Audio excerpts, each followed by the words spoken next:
So he's coming now and someone there. You there? Can come? You ready? Yes, come. Is he laughing or crying?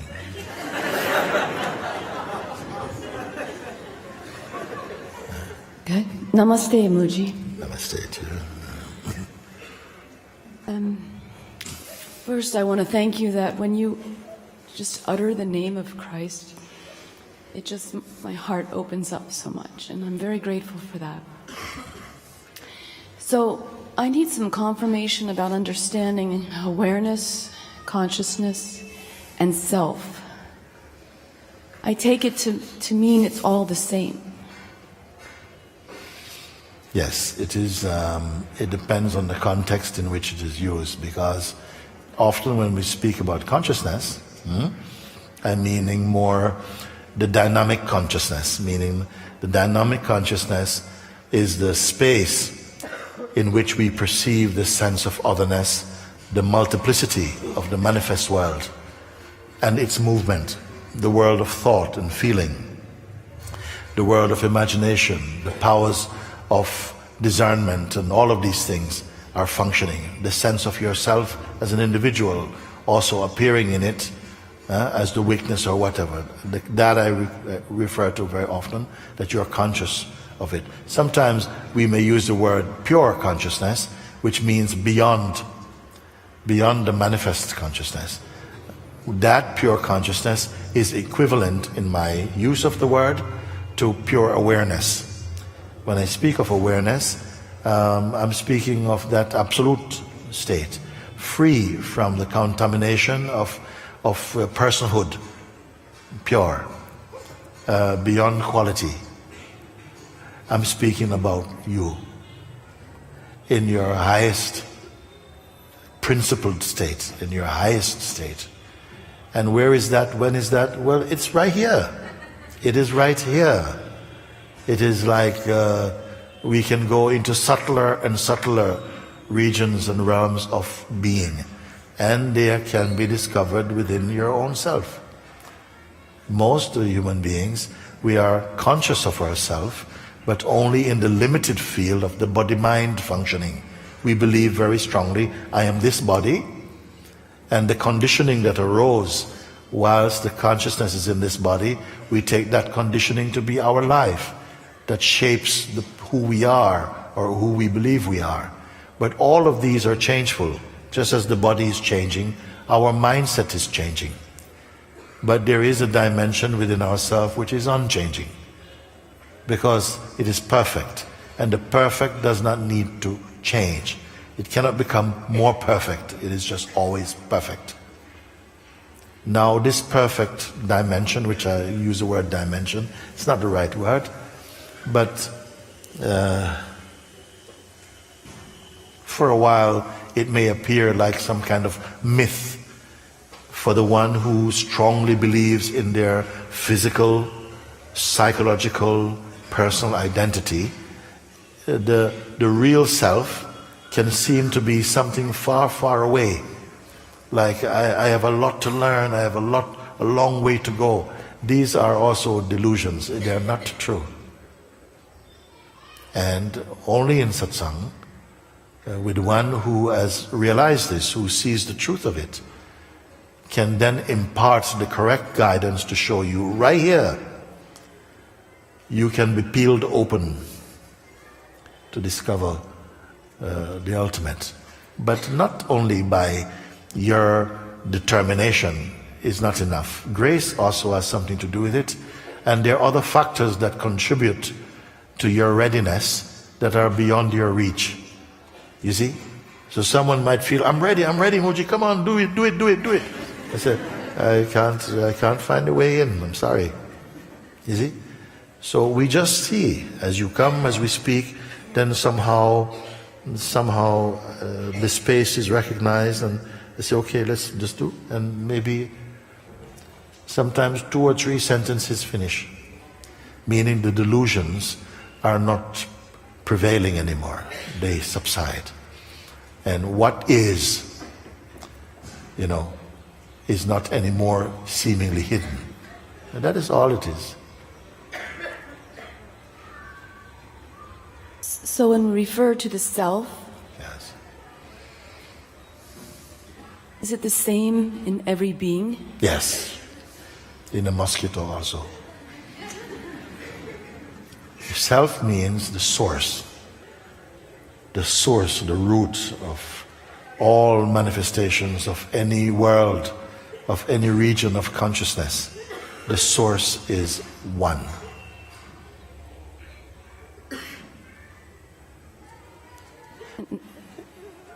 I have one last question. I get that. I thank you for that confirmation. So I can see that the psychological mind interferes with my practical mind. Okay. And there's this sense of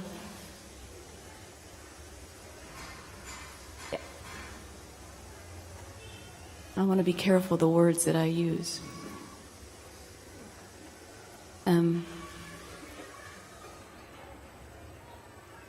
Not a paralysis, but sort of a detachment from the phenomenal world sometimes, completely. And my family, a lot of people, things. Can I ask you something? Yes. And it goes for everybody also. The detachment that you feel towards the world, when you say you're detached from the phenomenal world, which is the world of names and forms, the world through which you experience the sense of I and other and so on. When you experience detachment from the phenomenal world, that which is detached, is it phenomenal or non-phenomenal? I think it's phenomenal. I have to contemplate that. It is worth contemplating, because some things, when you contemplate them, they're worth 100 points. Something you contemplate, one thing, 1 point. But this is a 100-point contemplation, because it means that as you see and it becomes clear, a lot of other things become clear for you. If that which becomes detached from the phenomenal world is also inside the phenomenal world, what perceives it? The person. The person? But the person itself is phenomenal.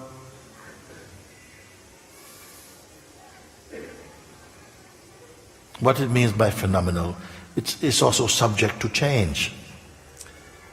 The self is not subject to change. It doesn't change from one day to the next, 1 second to the next. It is unchanging. And yet it is ever fresh. It is never stagnant. No one can comprehend. It is inscrutable, you see. So the person also is phenomenal. It is only a sense, strengthened by memory, perpetuated by memory and desire and habit. It is not at all constant. Our moods change. Our favorite concepts give way to new concepts. Our sense of self is always evolving and changing shape. This, you cannot regard that as the self. The self is constant. I don't even like to use the word constant. To use the word constant for the self is also limitation. There is no word for it.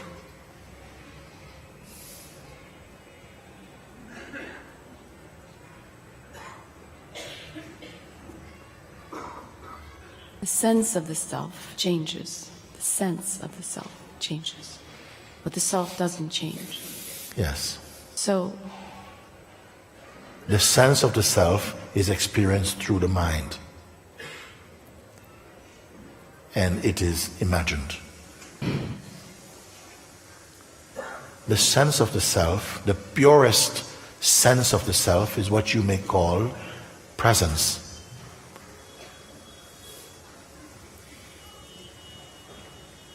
When I use the word presence, or I think about the word presence, I think of God. It is God also. But it is God with quality, and there's God beyond quality. The sense of presence is very beautifully put by a great sage who say it is like a door that swings one way towards all of manifestation and the other way into infinity.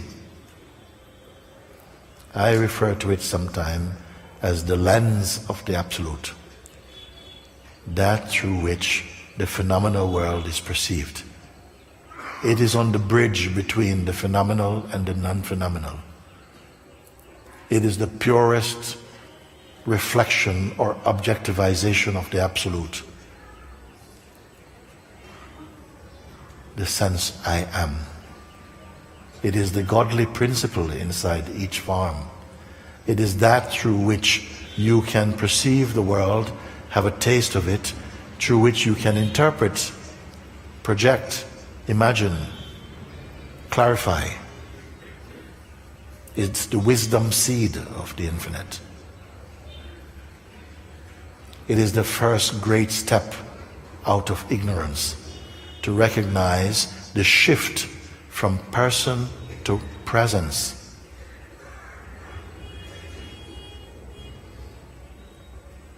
I feel like I've strongly felt presence. You are presence. When you say I is indicative of presence, but it has been somehow converted into a person, which is a contraction from its purity. It can be imagined through the mind to be a person. A person is also a form of consciousness, but it's a very contracted form, localized form of consciousness. Presence is much more spacious. It does not belong to any category such as male or female, Hindu or Muslim or Christian. It is beyond that. It sees with pure eyes, unpolluted eyes, but it has the potential to identify with form and then believe. The belief I am this form emerges from that presence. It is intended to, for a while, that all sentient beings, let's keep it to the human kingdom, that they would take on the conditioning, I am this body, I am this caste, I am this religion, I am this person. And the consciousness will experience for a while through the belief, I am this is what I am. Until gradually it begins to, this belief becomes heavy for it. And the heaviness will trigger the aspiration to go back to its lightness, to its imageless. It's an attraction to return to its origin. This is what is happening. For a while, in the out-breath of consciousness, everything is flourishing. It's going towards the manifestation. It's going towards future. It's going towards dreaming. It's going towards object. And in the in-breath of the manifest, it's coming towards joy and understanding and inquiry and devotion and love and surrender and openness. You can put it like that.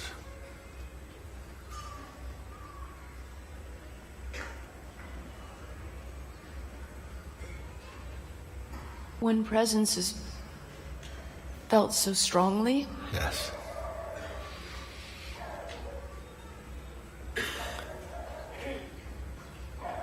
is it possible to experience this presence and be in the world too? Yes. This presence keeps the world alive. This presence provides the light that becomes the light in the world, as Jesus said, while I'm in the world, I am the light of the world. That is the light of consciousness, the true light that brings understanding, brings openness, brings unity and harmony, brings peace and love. That is the true light. When you say, sometimes I can feel presence more strongly, it means that I am not harassed by my thoughts. I'm not caught up in my person. All problems are personal. They are perceived through the personal mind, so therefore they give trouble to the consciousness. But from the standpoint of presence, because it is out of categorization, you see, it doesn't perceive anything as problem. It simply perceives. And so to that extent it is pure. It doesn't get distracted or contaminated by the stray bullets of the personal mind. So such a person you may call one who is wise, one who is in harmony and peaceful. Their life, even if they don't speak, it emanates harmony.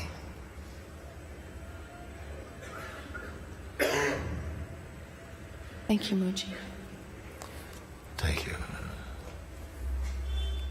Very good. I have the feeling that at one point it would be good to sit and burn up bring all these understanding into one fire and burn them. And only that is left with you. Yes. Because, and don't stop at that until your heart is totally satisfied, which means it's empty. You've emptied yourself. You're not far from that.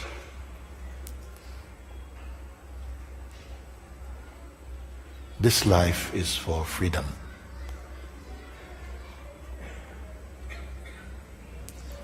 It does not need to be in conflict with the daily life.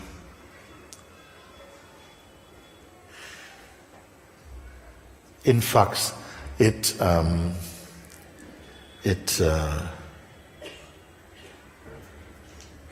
beautifies the daily life.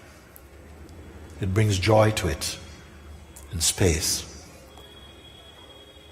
It brings a kind of loving kindness and removes fear, because you will not wear fear when understanding comes.